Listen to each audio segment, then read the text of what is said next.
Hello, everyone, and welcome. My name is Mary Marsh. I'm a registered psychiatric nurse in British Columbia, and I will be your speaker for today. I am presently a student at Athabasca University completing my Master's of Health Studies. Today's debate is for Assignment 2 of my Trends and Issues course. I will be presenting the negative, or rather opposing side to today's debate. The topic today is that all drugs and substances for personal use must be decriminalized. Let's begin with an overview of today's debate. I'll start by identifying the key terms, providing you with an introduction to the topic.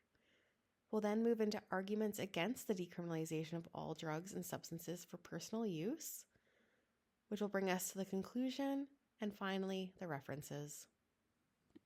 Let's start by defining key terms that will be used throughout this presentation. The first being decriminalization. You'll hear this numerous times throughout my presentation. Decriminalization does not mean legalization, like you've seen with alcohol and cannabis. Decriminalization involves removing personal possession offenses from the Criminal Code of Canada. Personal use. Depending on jurisdiction, personal use refers to smaller quantities of controlled substances that are not possessed to be sold to others. Harm reduction. An evidence-based public health approach that aims to reduce the negative social, financial, and physical impacts of substance use while not requiring or promoting abstinence. For example, the distribution of naloxone kits and harm reduction supplies. Toxic drug crisis. There has been a marked increase in deaths by overdose since 2016, spiking during the COVID-19 pandemic. Although the reasons for this are wide-ranging, increased toxicity is at least partially caused by traffickers adding cheaper and more available drugs such as fentanyl to the drug supply. Opioid use disorder is one of the most challenging forms of addiction facing the Canadian healthcare system and a major contributor to the rise in opioid-related deaths. Unregulated drug toxicity is a leading cause of death in British Columbia for people aged 10 to 59, accounting for more deaths than homicides, suicides, accidents, and natural disease combined. Think about that for a moment. There was a total of 53,821 apparent opioid toxicity deaths reported between January 2016 and March 2025, according to the Government of Canada. It is because of this that British Columbia created an exception to the Federal Controlled Drugs and Substance Use Act as of January 31st, 2023. This meant that they removed all criminal penalties for the possession of small amounts of illegal substances for personal use by those over the age of 18. The goal of decriminalizing people who use drugs is to reduce stigma and fear of criminal prosecution that prevents people from reaching out for help, including medical assistance. Before we move into the argument portion of this debate, we need to have a clear understanding of the intended outcomes of decriminalizing all drugs and substances for personal use. The government of British Columbia identified 4 intended outcomes when decriminalizing drugs and substances for personal use. The first being based on law enforcement, a shift from criminal justice to more of a health approach. That means reducing personal possession-related offenses, charges, penalties, and criminal records. Also providing an unbiased and fair police discretion that's rooted in public health evidence and principles. The second intended outcome is improving connection to services and supports for people who use substances, essentially developing a health pathway. This ensures that there's an awareness of and comfort in accessing services. A third outcome is improving the well-being of the people who use substances. This is on a socio-psychological level.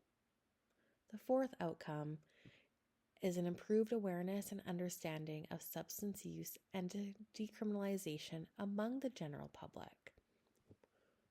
These 4 intended outcomes will lead to long-term impacts, including reducing overdose rates and deaths, reducing structural and societal stigma of substance use, reduced health, social, and economic harms of criminalization, and ultimately reducing the cost to the criminal justice system.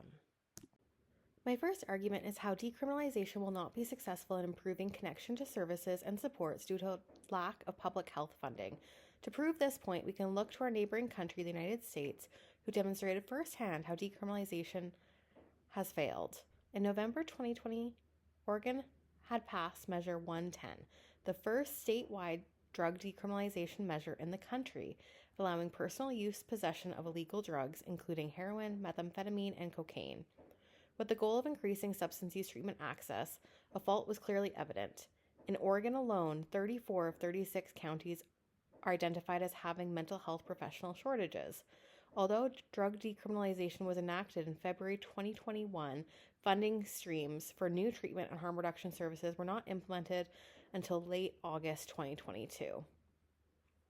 In British Columbia, following decriminalization, no harm reduction sites reported changes in their funding sources.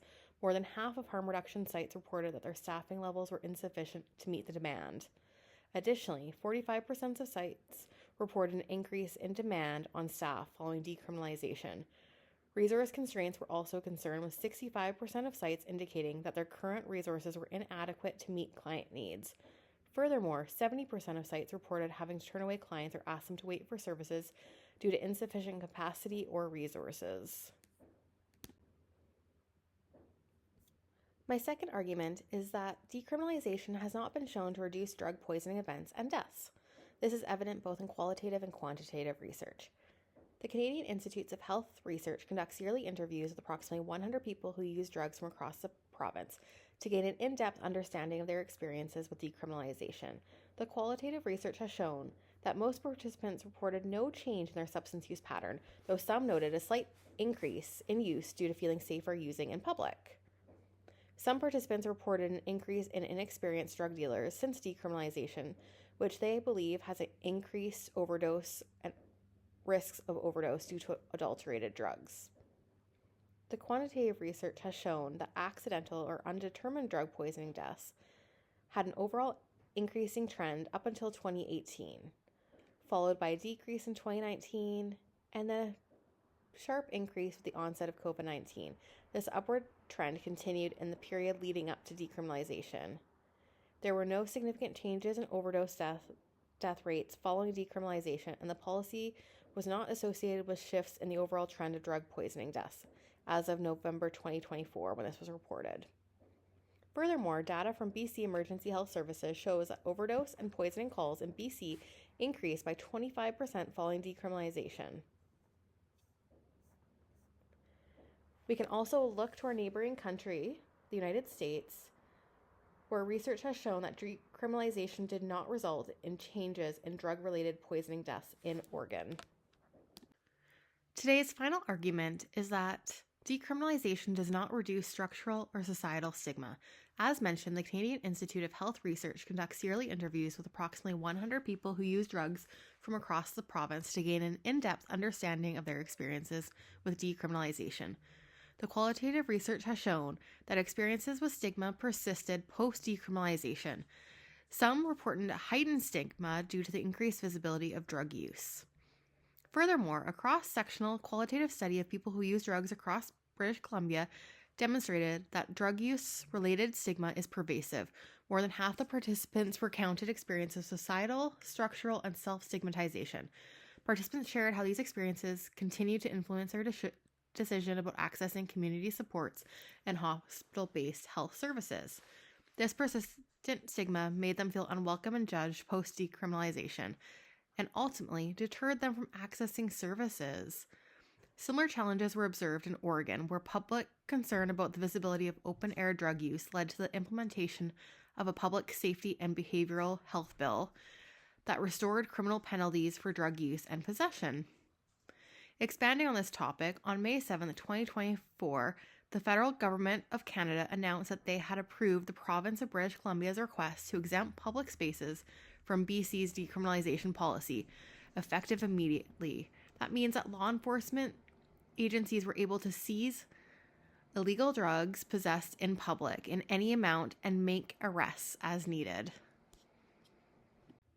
In conclusion, the premise behind decriminalization is good, in that it would reduce drug poisoning events and death, increase connection to resources, and reduce stigma. Unfortunately, this is not the reality. Decriminalization has not been shown to reduce drug poisoning events or deaths. Stigma continues, and a lack of funding is evident. More education is needed in reducing societal, structural, and self-stigmatization. The money spent in decriminalization will be better invested in programming, connecting those who use drugs to both services and supports. I would like to thank you for listening to my debate, and I look forward to hearing from the class.